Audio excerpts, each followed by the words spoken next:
Foundation वाले सभी लोग अपना अपना कॉपी निकाल लेंगे, कुछ पॉइंट लिखवाना है मुझे सेल साइकिल के बारे में। मैंने कल इंटरफेस तक सारी बातें कर ली थी, अब मैं वो पॉइंट लिखाने जा रहा हूं जिसको लेकर अक्सर बहुत कंफ्यूजन होता है बच्चों के बीच में, बहुत ही ज्यादा कंफ्यूजन होता है, मतलब वो आलतू फालतू लॉजिक बताते रहते हैं बच्चे, ठीक है।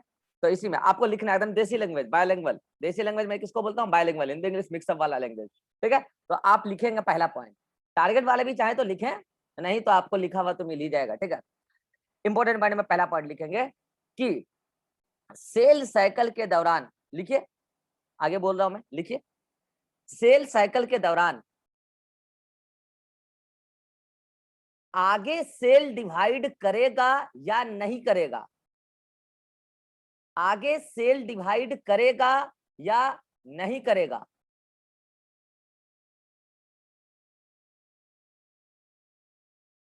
ये डिसाइड एस फेज से होता है, ये डिसाइड एस फेज से होता है। सर ये एक बार और फिर से बोल रहा हूं, सुन लो। सेल साइकिल के दौरान आगे सेल डिवाइड करेगा या नहीं करेगा, सेल साइकिल के दौरान आगे सेल डिवाइड करेगा या नहीं करेगा, ये डिसाइड एस फेज से होता है, ये डिसाइड एस फेज से होता है, एस फेज से होता है। नीचे पैराग्राफ चेंज करके लिखो, नीचे पैराग्राफ चेंज करके लिखो, यदि यदि डीएनए का रेप्लिकेशन ही नहीं हो, यदि डीएनए का रेप्लिकेशन ही नहीं हो,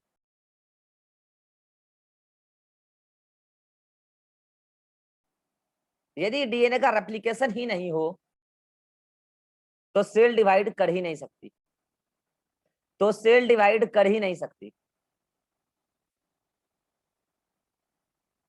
तो सेल डिवाइड कर ही नहीं सकती। मगर मगर यदि मगर यदि डीएनए रेप्लिकेशन हो गया, मगर यदि डीएनए रेप्लिकेशन हो गया तो आगे सेल को डिवाइड करना ही पड़ेगा, तो आगे सेल को डिवाइड करना ही पड़ेगा, तो आगे सेल को डिवाइड करना ही पड़ेगा।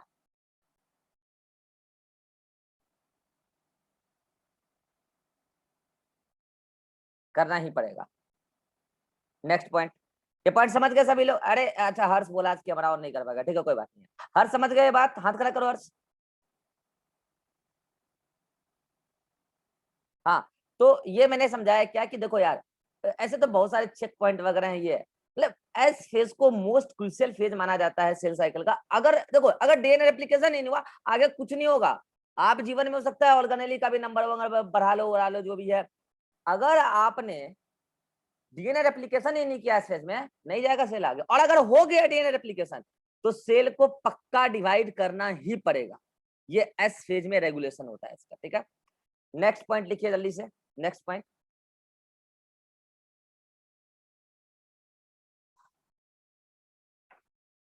एक मिनट के कोई आया है?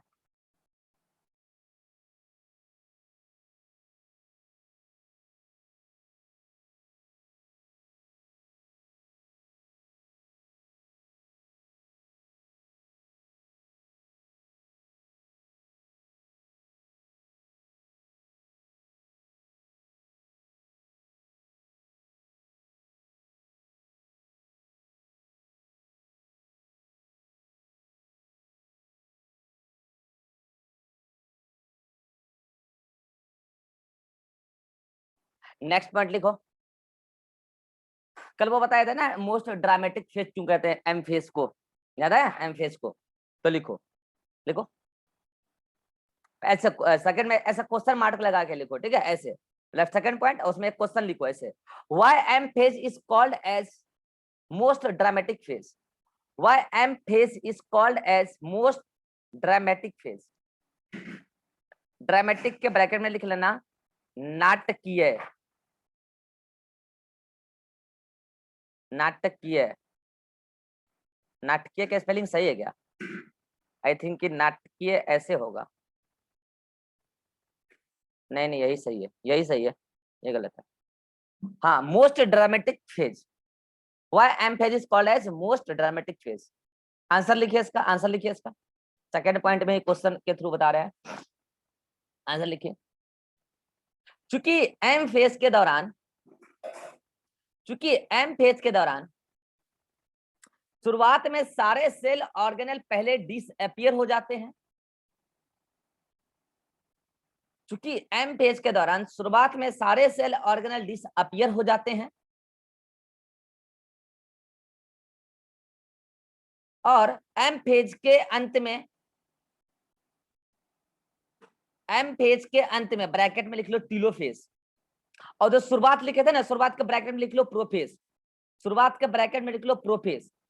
चूंकि एम फेज के शुरुआत ब्रैकेट में प्रोफेज, चूंकि एम फेज के शुरुआत में सारे सेल ऑर्गेनली डिसअपीयर हो जाते हैं और एम फेज के अंत में सारे से, अंत के ब्रैकेट में क्या लिखोगे? Telophase, telophase. एम फेज के अंत में सारे सेल ऑर्गेनली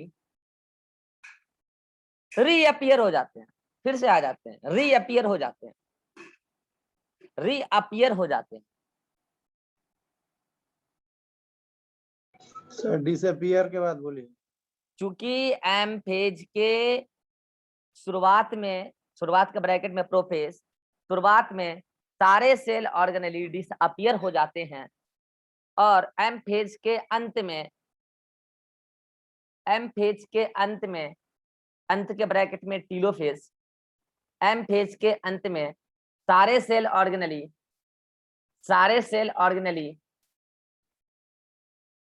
रीअपीयर हो जाते हैं, रीअपीयर हो जाते हैं।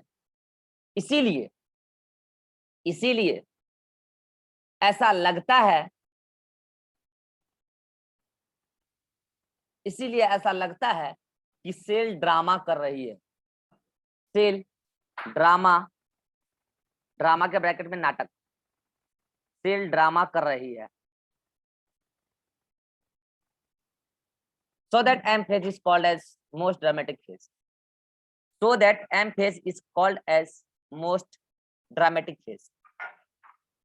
So that M phase is called as most dramatic phase. Clear?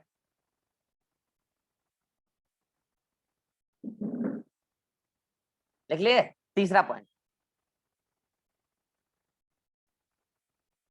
इसमें भी क्वेश्चन के थ्रू लिखो। Why interphase is called as resting stage? Why interphase is called as resting stage? While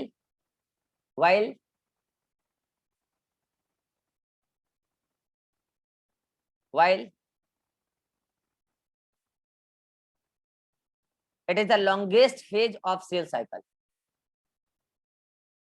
While it is the longest phase of cell cycle. While it is longest phase of cell cycle. And cell prepare itself. And cell prepare itself. Cell prepare itself for cell division. For cell division.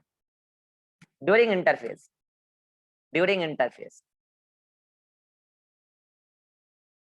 During interphase. Answer लिखो इसका, इसका answer लिखो, इसका answer लिखो। हर्ष लिख रहे हो कि नहीं?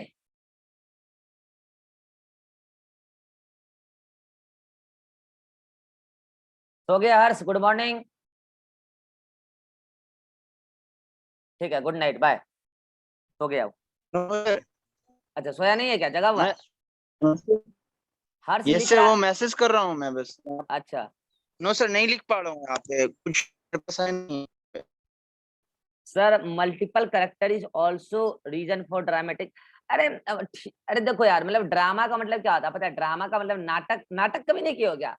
स्कूल पीरियड में कभी नाटक नहीं किया हो? क्या करते हैं उसमें, वो मतलब डिफरेंट डिफरेंट रूप के, रंग रूप के आते हैं ना, कभी छुप जाना, कभी आ जाते हैं, मतलब ये, या फिर आप ये भी कह सकते हो कि यहाँ पे क्रोमोसोम अलग अलग रूप के दिखते हैं, ये भी मोस्ट ड्रामेटिक का कारण हो सकता है, ठीक है ना। चलिए तीसरा में मैं कह रहा था क्या, तीसरा में कि इसका आंसर लिखाना है ना, कि इसको रेस्टिंग स्टेज क्यों कहते हैं इंटरफेस को, ठीक है, इसका आंसर लिखिए जल्दी से। पुराने जमाने के साइंटिस्ट के पास, लिखिए, पुराने जमाने के साइंटिस्ट के पास,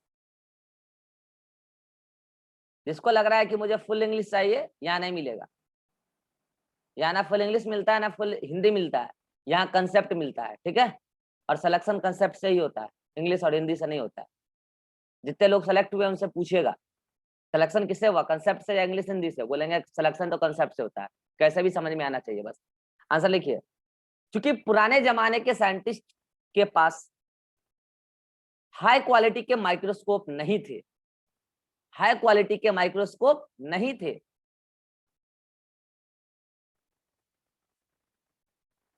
इसीलिए इसीलिए इसीलिए उनको इंटरफेस के दौरान, इसीलिए उनको इंटरफेस के दौरान सेल की किसी प्रकार की एक्टिविटी, सेल के अंदर, सेल के अंदर किसी भी प्रकार की एक्टिविटी, इसीलिए इसीलिए उनको सेल के अंदर, इसीलिए उनको सेल के अंदर किसी भी प्रकार की एक्टिविटी, इसीलिए उनको सेल के अंदर किसी भी प्रकार की एक्टिविटी, ब्रैकेट में, ब्रैकेट में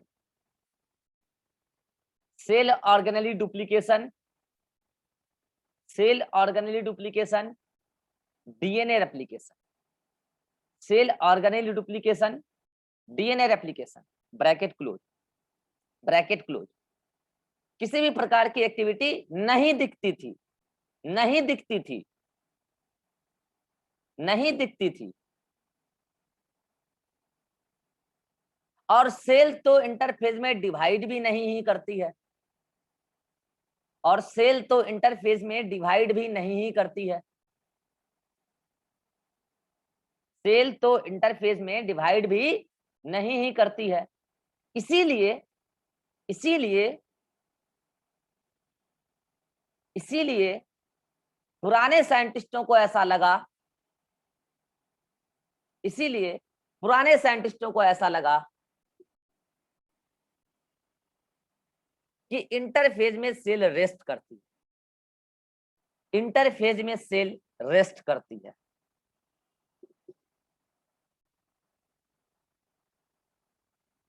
पैराग्राफ चेंज, पैराग्राफ चेंज। मगर मगर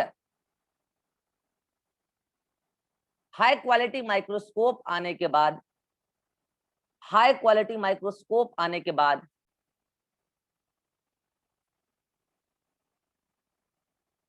हाई क्वालिटी माइक्रोस्कोप आने के बाद पता चला, पता चला सेल तो सबसे ज्यादा मेटाबॉलिकली एक्टिव, सेल तो सबसे ज्यादा मेटाबॉलिकली एक्टिव इंटरफेज में ही रहती है, इंटरफेज में ही रहती है, इंटरफेज में ही रहती है, इंटरफेज में ही रहती है।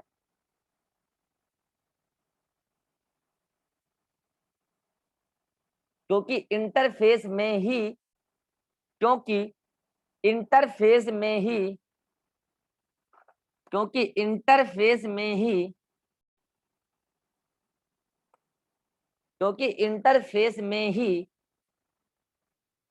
सेल ऑर्गेनेली का डुप्लीकेशन भी होना है, सेल ऑर्गेनेली का डुप्लीकेशन भी होता है, होता है, और डीएनए रेप्लिकेशन भी होता है, और डीएनए रेप्लिकेशन भी होता है,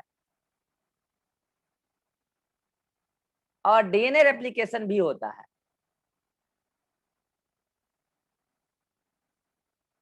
कॉमा, ये सब मालूम, ये सब मालूम अच्छे माइक्रोस्कोप आने के बाद ही हुआ।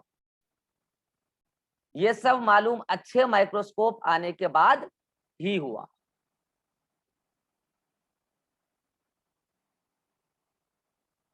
क्लियर?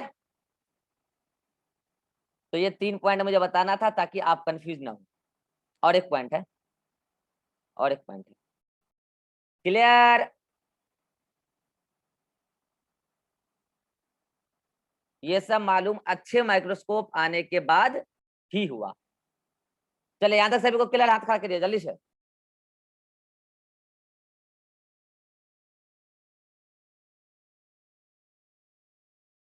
चलिए नेक्स्ट पॉइंट, नेक्स्ट पॉइंट, चौथा नंबर।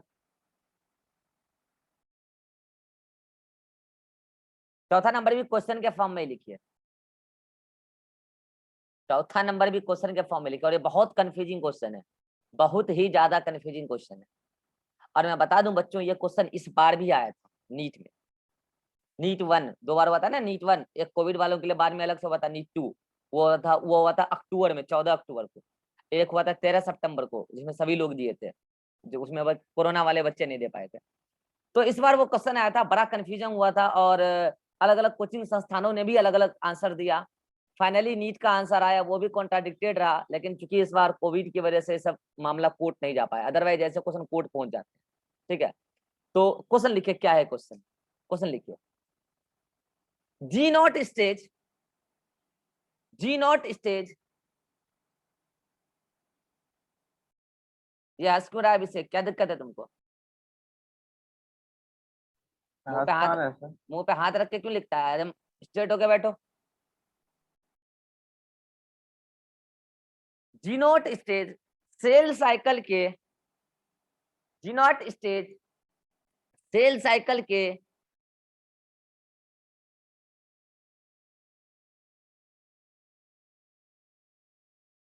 एम फेज के बाद आती है, एम फेज के बाद आती है, या एम फेज के बाद आती है। अच्छा, उसी में क्या कर लिया आप? एम फेज के बाद ऑब्लिक ऐसे करके, ऑब्लिक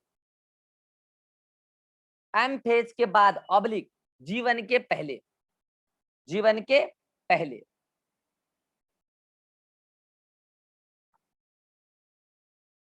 एम सर फेज एक के बार फिर से बोलिएगा sir. G not stage cell cycle में एम फेज के बाद, एम फेज के बाद ऑब्लिक जीवन के पहले, ऑब्लिक जीवन के पहले आती है, या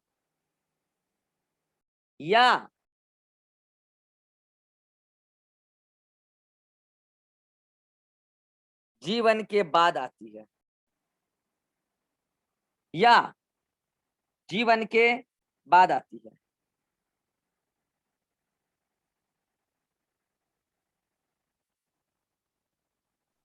जीवन के पहले आती है ना सर? अरे यार लिखा तो दिया यार, जी नॉट स्टेज सेल साइकिल के एम फेज के बाद ऑब्लिक जीवन के पहले, ये दोनों एक ही बात है। ठीक। या जीवन के बाद आती है, ये सवाल है। मुझे इस सवाल का कोई भी बच्चा जवाब दे दे। और मैं बता दूं, ये नीट 2022 का, ये नीट 2020 का हॉट क्वेश्चन था। हॉट क्वेश्चन समझते हो क्या होता है? गरम आग उगलता हुआ, है ना? हॉट क्वेश्चन का मतलब समझते हो क्या होता है? जो मुद्दा बना दे, हायर ऑर्डर थिंकिंग। जो मतलब कि एग्जामिनेशन में एक मुद्दा क्रिएट कर दे। और ये क्वेश्चन इस बार मुद्दा क्रिएट किया था। इस बार तो बस कोविड की वजह से मामला दब के रह गया, नहीं तो ऐसे क्वेश्चन कोर्ट पहुंचते हैं। फिर कोर्ट में अलग अलग पक्ष के लोग अपना अपना एविडेंस लेके पहुंचते हैं। ठीक है, अगर कोई बच्चा केस करेगा तब, एफआईआर करेगा तब, चैलेंज करेगा तब। एफआईआर नहीं, वहां चैलेंज होता है। ठीक है, कि मैं चैलेंज करता हूँ इस क्वेश्चन का आंसर ये नहीं होगा। अब वो अपने तरफ से कुछ टीचर्स को लेके जाएगा, वो टीचर कुछ एविडेंस लेके जाएंगे। फिर जो नीट वाले ने आंसर दिया है उसका कुछ एविडेंस होता है, उसके पक्ष के आएंगे, वहां फिर फैसला होता है। बहुत तामझाम होता है, लेकिन यही है कि फिर वहां पे मतलब कि दो टाइप के एंगल होते हैं कि उस फैसले से किसी को पॉजिटिव फायदा होता है तो किसी को नुकसान भी हो जाता है। ठीक है, ये सब नीट में होता रहता है, खास करके नीट और जेईई मेंस में ये खूब होता है। तो क्या लगता है आपको इसका आंसर क्या होना चाहिए? मैंने कहा कि या तो जीवन के पहले या तो जीवन के बाद, यानी कि एम फेज के बाद आता है जी नॉट स्टेज या जीवन के पहले जीवन के बाद आता है, बताइए।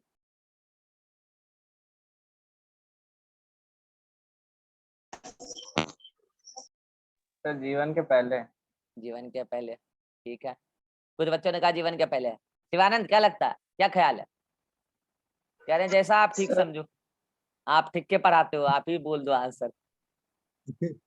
बात तो है सर, लेकिन मेरा सोच है कि पेज के बाद। अच्छा, अपना सोच रखना चाहता है, क्या रखोगे बताओ? एम पेज के बाद से। एम फेज के बाद, है ना? ठीक है। इरहान, इरहान, इसका सर नाम सेल इसका नाम मैच्योरेशन। आज से रखेंगे बिल्ली सेवक। बिल्ली सेवक, ये बिल्ली का बहुत सेवा करना चाहता है, बिल्ली सेवक। हाँ बोलो, बिल्ली सेवक। सेल मैच्योरेशन जो कर लेता है उसके लिए पहले, नहीं, मैंने जीवन के ऑप्शन ही दिया पहले। है कि एम फेज के बाद या फिर जीवन के अच्छा, बाद। ऑप्शन ही यही है, इस दोनों में से ही चूज करना है। तो सर बाद में भी आ सकता है, पहले भी आ सकता है, पहले ऐसे वाला। थोड़ी होता है यार कुछ भी। एक ऑप्शन चूज करो, एक ऑप्शन चूज करो। पहले। एम फेज के पहले, अच्छा जी, जीवन के पहले। जीवन के अच्छा पहले। ठीक है। हर्ष, एम पेज के बाद। क्या हुआ? एम पेज के बाद। बाद। तुम? एम फेज के बाद। अब देखो, पता है मैंने कहा ना ये क्वेश्चन इस बार नीट 2020 का हॉट क्वेश्चन था। पता है ये बहुत बड़ा मुद्दा, जिस दिन मेरे हाथ पेपर आया था ना उसी टाइम मुझे लग गया था ये हॉट क्वेश्चन, और बाद में साबित हुआ कि हॉट क्वेश्चन है। ऐसे मतलब हर साल एक आध हॉट क्वेश्चन आ ही जाते हैं एग्जामिनेशन हॉल में, और मैं उसी टाइम बोल दिया था कि आंसर बहुत होगा। मैं उसी टाइम बोल दिया था कि आंसर बहुत होगा, और फिर मैं उसी टाइम ये भी कहा था बच्चों को, जहां जहां मैंने पेपर डिस्कस किया था, ये 4-5 बच्चों के साथ मैं डिस्कस किया था, मैंने ये भी कहा था कि आंसर तो दोनों ही होगा, पहले और बाद दोनों ही होगा, मगर एक आंसर चूज करना हो तो मैंने कहा था कि जीवन के बाद। मैंने कहा था जीवन के बाद, बीच में मत बोलो, मैंने कहा था जीवन के बाद। ठीक है, तो जो नॉर्मल बच्चे थे उन्होंने तो मेरे साथ कॉन्ट्राडिक्शन ही नहीं खड़ा किया कि क्यों जीवन के बाद, वो तो रट लिए। वो जो लक्की निधि का मैं बार बार नाम लेता हूँ, जिनको मैंने पूरा पढ़ा दिया बायो, वो दोनों मेरे साथ कॉन्ट्राडिक्शन की। ठीक है, और संजोग से वहां पे एक नीट एस्पायरेंट भी था जो तुरंत पेपर दे के आया ही था उस टाइम, 1 घंटा पहले। ठीक है, तो वो भी मेरे से उलझ गया कि जीवन के बाद ही क्यों होगा। मैंने कहा रे भैया, आंसर तो दोनों ही होगा, जीवन के बाद भी और जीवन के पहले भी, लेकिन नीट में एक आंसर जाएगा तो वो जीवन के बाद जाएगा। हाँ, मामला कोर्ट में पहुंचेगा तब आंसर बहुत करेगा वो, लेकिन मामला तो कोर्ट में पहुंचा नहीं इस बार कोविड की वजह से। तो आंसर जीवन के बाद क्यों होगा, तो मैंने उस बच्चे को बोला इसीलिए होगा कि एनसीईआरटी में लिखा है। समझ में आ रहे हो क्या बोल रहा हूँ मैं? वो नीट वाला एनसीईआरटी को एविडेंस मानता है, एनसीईआरटी में लिखा है। तो अब वो बच्चा जो था नीट देके जो तुरंत आया था, वो तुरंत एनसीईआरटी लेके आ गया मेरे पास, और मैं मन ही मन हंस रहा था। मुझे पता था कि वो दौड़ के क्यों आया, मुझे पता था। ठीक है, मैं समझ गया था वो क्या दिखाएगा मुझे। वो आया पेज नंबर 163 पे, उसने मुझे दिखाया एक डायग्राम जो मैंने कल आपको समझाया था। क्या देखो साहब, यहाँ पे इस डायग्राम में जीवन के पहले यहाँ पे जी नॉट है और यहाँ पे ये एम फेज खत्म होता है, ये साइटोकाइनेसिस मतलब यहाँ पे एम फेज खत्म होता है। तो कहा देखो जीवन के पहले है और एम फेज के बाद है, तो मैंने यहाँ पे ऑब्लिक डाल के लिखा है कि दोनों एक ही बात है। तो बोला देखो आंसर ये होना चाहिए। मैंने कहा कि तुम पूरी एनसीईआरटी पढ़ के नहीं आए। मैंने उसको कहा एक पेज और आगे बढ़ो, 164 पे आ जाओ, और मैंने कहा 164 पे तुम तीसरी लाइन चौथी लाइन पढ़ो, फोर्थ लाइन थ्योरी में फोर्थ लाइन पढ़ो, और वहां पे लिख रखा है, मैं लाइन पढ़ के सुना देता हूँ, लिख रखा है, गौर से पढ़ना। These cells that do not divide नहीं करता, उसी को बोलते हैं ना जी नॉट में आ गई, do not divide further exit. अरे बेटा समझ रहे हो, फर्दर एग्जिट जीवन phase two enter an inactive stage called quiescent stage या जी नॉट स्टेज। ये फर्दर एग्जिट वर्ड का मतलब तुमको क्या पता चलता है? फर्दर एग्जिट मतलब अब वो आगे जीवन को फर्दर एग्जिट जीवन, मतलब वो आगे अब जीवन से बाहर निकल जाती है, मतलब इसका मतलब वो जीवन में थी तब ना बाहर निकल गई जीवन से। समझ रहे हो मेरी पॉइंट? जीवन में थी तब ना वो जीवन से बाहर निकली यार। इसे कहते हैं मास्टरी इन एनसीईआरटी, जो सबके बस की बात नहीं है।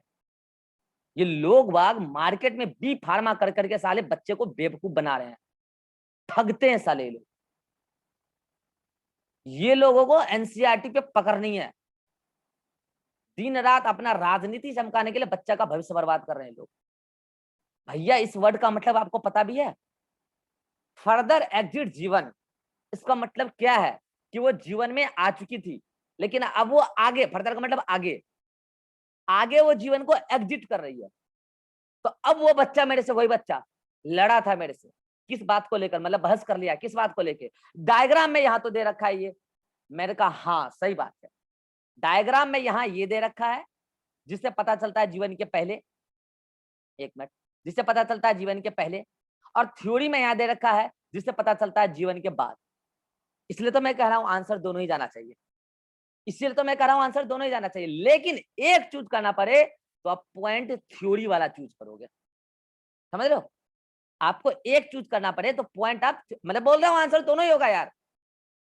वो एमपेज के बाद भी चली जाती है। अब आपको पता है कुछ सेल एमपेज के बाद ही घुस जाती है जीवन में, जीनोट में। कुछ तो जीवन के, अब पता है, अब आप बोलोगे सर एक्चुअल में क्या होता है, मुझे ये बताइए। तो एक्चुअल में मेजॉरिटी सेल जीवन में एंटर करके तब उसको डिसीजन लेना होता है कि अब हम डिवाइड नहीं करेंगे। इससे पहले पहला पॉइंट ये लिखाए थे कि एस फेस डिसाइड करता है सेल आगे जाएगी या नहीं जाएगी, क्योंकि जीवन में तो आप आ गए, और अगर आप आगे डीएनए का रेप्लिकेशन किए ही नहीं, मतलब आप एस फेज में नहीं गए, आप जी नोट में गए। इसीलिए तो ये पॉइंट पहला लिखा है मैंने। समझ रहे हो मेरी बात?